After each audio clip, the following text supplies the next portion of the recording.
पढ़ने और सुनने के लिए हम निकालेंगे पहला पत्रस, उसका पहला अध्याय और उसके 17वें पद से 21वें पद तक। यह इस प्रकार लिखा है, और जबकि तुम हे पिता कहकर उससे प्रार्थना करते हो, जो बिना पक्षपात हर एक के काम के अनुसार न्याय करता है, तो अपने परदेशी होने का समय भय से बिताओ। यहाँ प्रभु हमें समझाना चाहता है कि हम अपने परमेश्वर को क्या कहते हैं? पिता कहते हैं। अन्य जातियाँ क्या कहती हैं? परमेश्वर कहती हैं। ठीक, बहुत कम लोग होते हैं जो उसे पिता परमेश्वर कह के पुकारते हैं, परंतु ख़ास तौर से मसीही लोग जो हैं वो हे पिता कह के प्रार्थना करते हैं। यीशु मसीह ने भी जब हमें प्रार्थना सिखाई चेलों की तो क्या कहा? हे हमारे पिता तू जो स्वर्ग में है, तेरा नाम पवित्र माना जाए। तो यहाँ वचन ये हमें समझाना चाहता है कि हम जब हे पिता कह के उससे प्रार्थना करते हैं, जो बिना पक्षपात हर एक के काम के अनुसार न्याय करता है। वो क्या करता है? हर एक के काम के अनुसार न्याय करता है, तो अपने परदेशी होने का समय भय से बिताओ। परदेशी फिर क्यों कहा जा रहा है? क्योंकि हम उसे क्या कह रहे हैं? पिता। और वो कहाँ है? स्वर्ग में। और हम कहाँ हैं? पृथ्वी पे। हमारा मेन पिता जब स्वर्ग में है और हम उससे दूर पृथ्वी पे हैं, तो क्या हो गया? हम अपने घर में नहीं हैं। हैं? क्यों? क्योंकि जहाँ पिता होगा वहाँ बच्चे होंगे। और जब पिता स्वर्ग में है और बच्चे पृथ्वी पे हैं, तो इसका ये मतलब है कि वचन हमें समझा देना चाहता है कि तुम अपने घर से दूर हो, तुम क्या हो? परदेश में हो।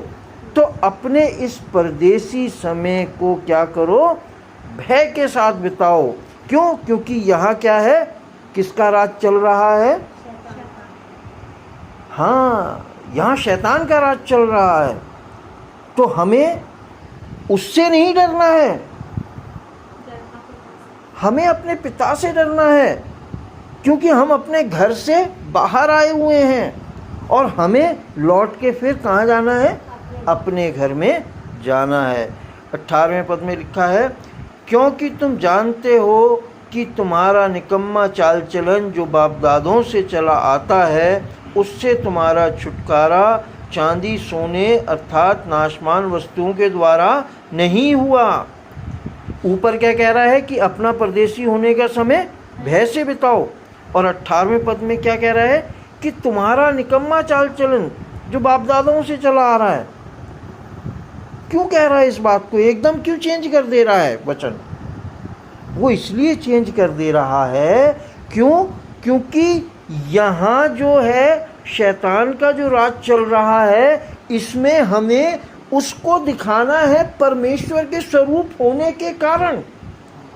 हमारे कार्य कैसे होने चाहिए? परमपिता परमेश्वर के अनुसार, ताकि वो लज्जित हो, ताकि वो शर्मिंदा हो कि अरे ये बच्चे तो किसके हैं? स्वर्गीय पिता परमेश्वर के हैं, और ये मेरी दुनिया में रह रहे हैं, जिसका अधिकार मुझे यीशु मसीह से शैतान ने क्या कहा कि यदि तू मुझको झुककर दंडवत करे, मुझे सलाम करे, तो क्या है? ये सारा जो संसार का वैभव है मैं तुझे दे दूंगा, क्योंकि ये मुझे सौंपा गया है। आज जो शैतान की बातों को मानते हैं, आज जो शैतान के वश में होकर चलते हैं, संसार के सुख उनके पास हैं। मैं ये नहीं कहूँगा कि जो परमेश्वर की बातें मानते हैं, परमेश्वर की इच्छा पे चलते हैं, उनको दुख ही दुख है ना, उनको सुख ही सुख है,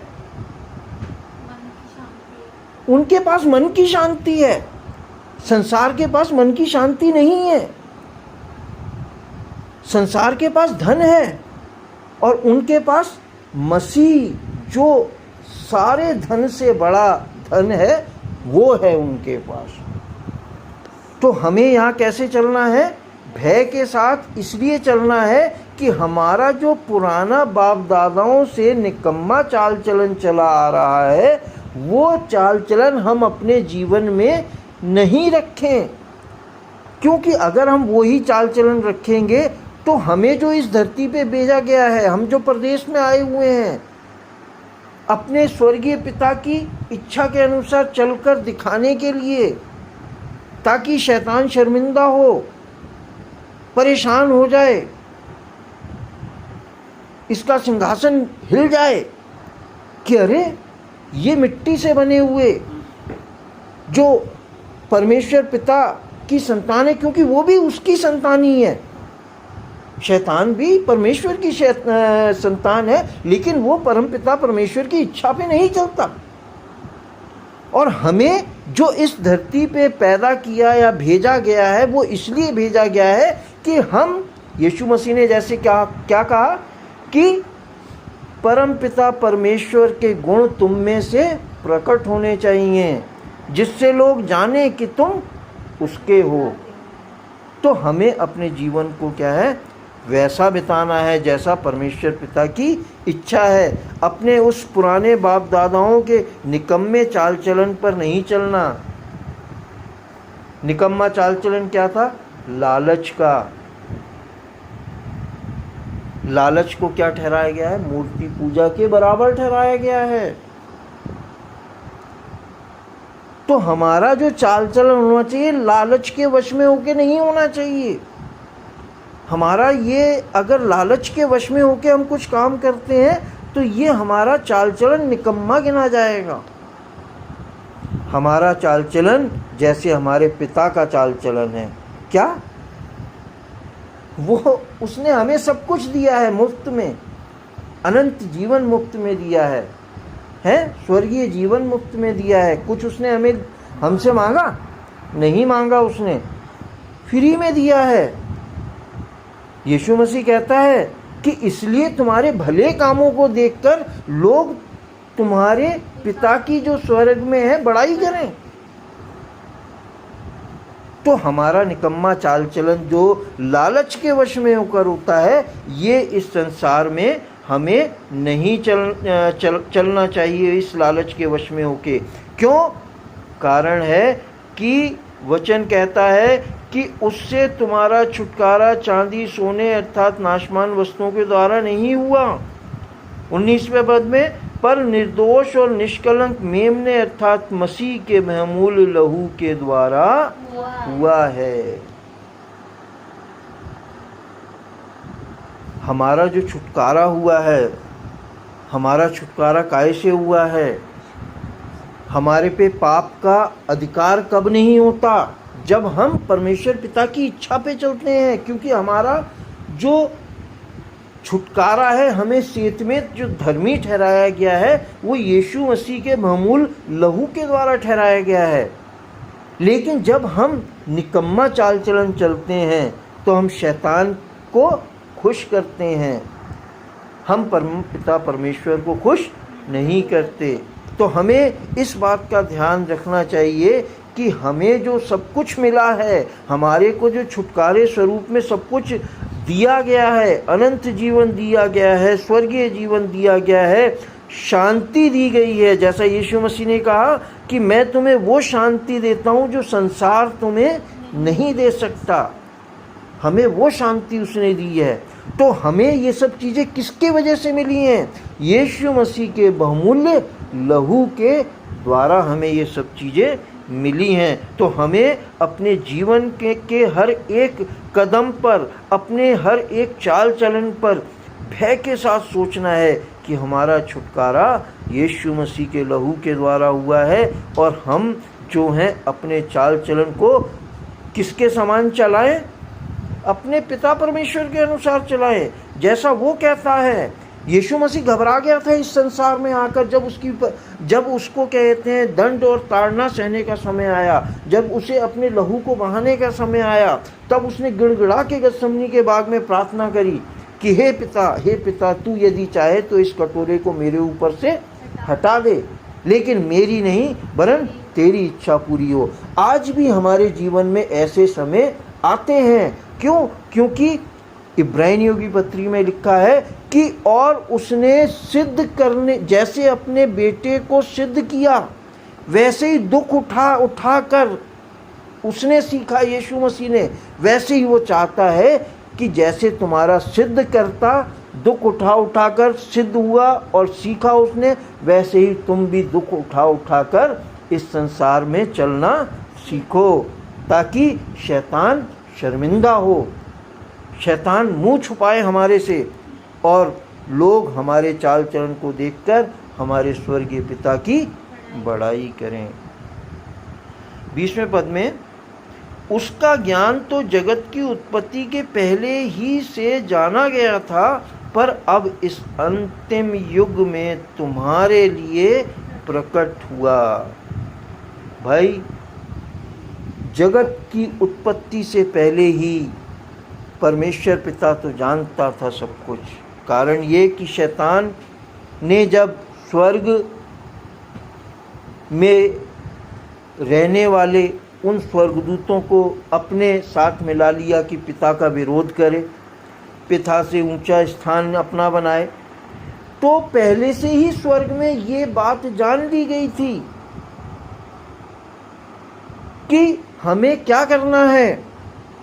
तभी परमपिता परमेश्वर ने पृथ्वी बसाई, उस जगह बसाई जहां शैतान को फेंका गया था, और फेंकी हुई जगह पर शैतान ने कुछ नहीं बनाया।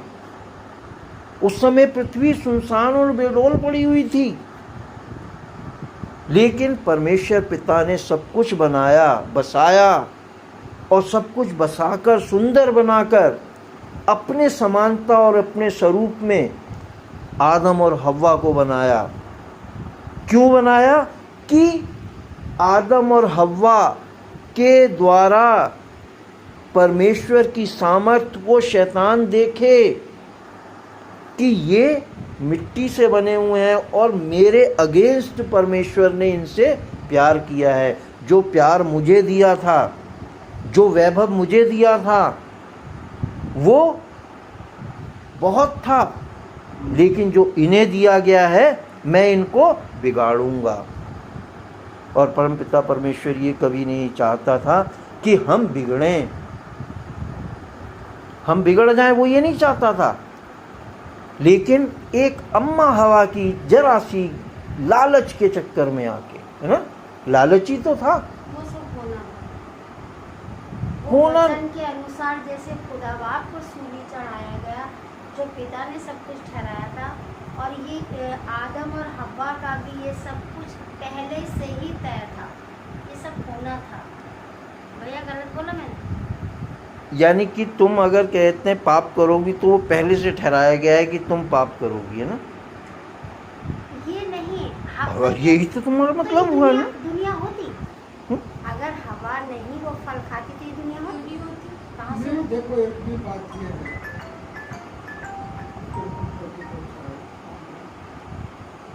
बात यह है, परमेश्वर ने उत्पत्ति उसका पहला है, कभी इतनी जोरदार बात होती है, उसने उसमें लिखा है कि जो कुछ परमेश्वर ने बनाया तो सबको देखा कि वह बहुत ही अच्छा है।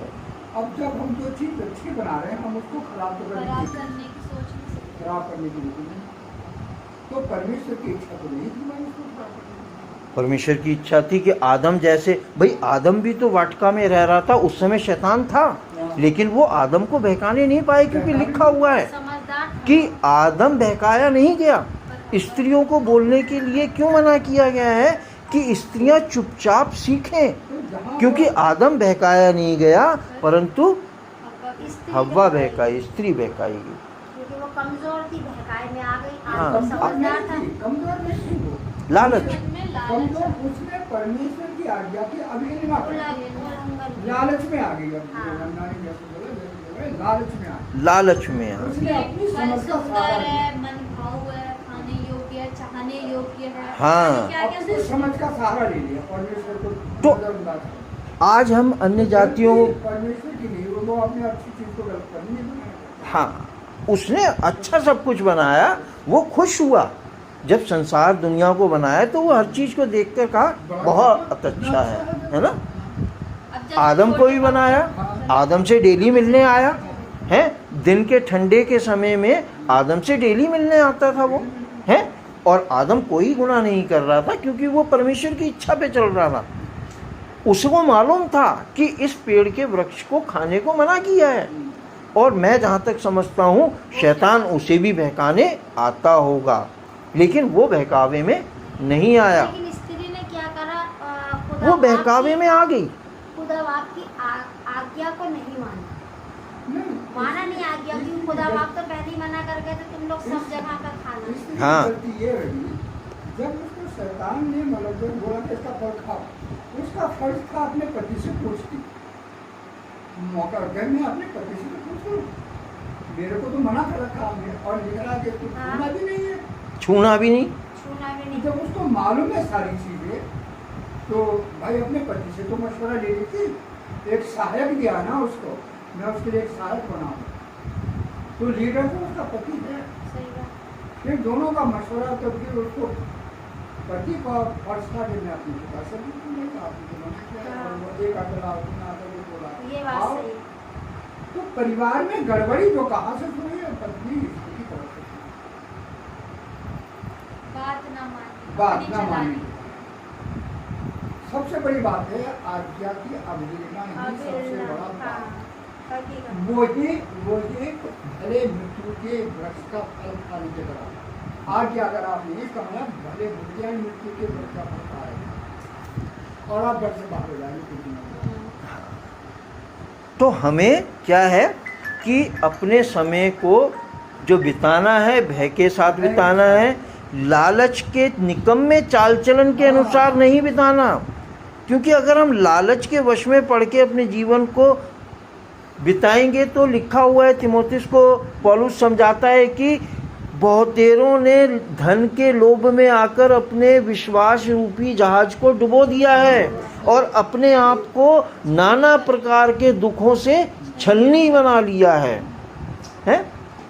तो क्या करना है, हमें विश्वास की अच्छी कुश्ती लड़नी है। क्यों? क्योंकि हमारे लिए हर एक भलाई का इंतजाम खुदा बाप ने पूरा करने का वचन दिया है कि तुम्हें किसी भली वस्तु की घटी नहीं होगी। इन पौधों को देखो, इन फूलों को देखो, इन पक्षियों को देखो, ना ये बोते हैं ना काटते हैं, लेकिन ये किससे, सुलेमान से भी कहीं बढ़कर है।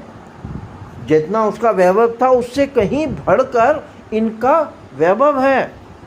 हमें और इंसान इन्हीं चीज़ों के लालच में फंसकर पाप करता है जो हमें नहीं करना चाहिए। तो हम इस बात को समझें। अगर हम इस बात को नहीं समझेंगे तो क्या होगा कि अंत के समय में हमारे को आज भी जैसे ताड़ना पड़ रही है उस समय भी अत्यंत ही ताड़ना पड़ेगी। क्यों? क्योंकि उसका ज्ञान तो जगत की उत्पत्ति के पहले ही से जाना गया था, पर अब इस अंतिम युग में तुम्हारे लिए प्रकट हुआ, जो उसके द्वारा 21वें पद में, जो उसके द्वारा उस परमेश्वर पर विश्वास करते हो जिसने उसे मरे हुओं में से जिलाया और महिमा दी। मरे हुओं में से क्यों जिलाया? ये प्रकट करने के लिए कि जो पिता की इच्छा पे चलेगा वो जीवित रहेगा अनंत काल तक। पौलुस कहता है कि मैं अपने लाभ की चीज़ों को मैंने हानि समझ लिया है ताकि मैं किसी रीति से मर के जी उठने के पद तक पहुंचूं जैसे यीशु मसीह पहुंचा।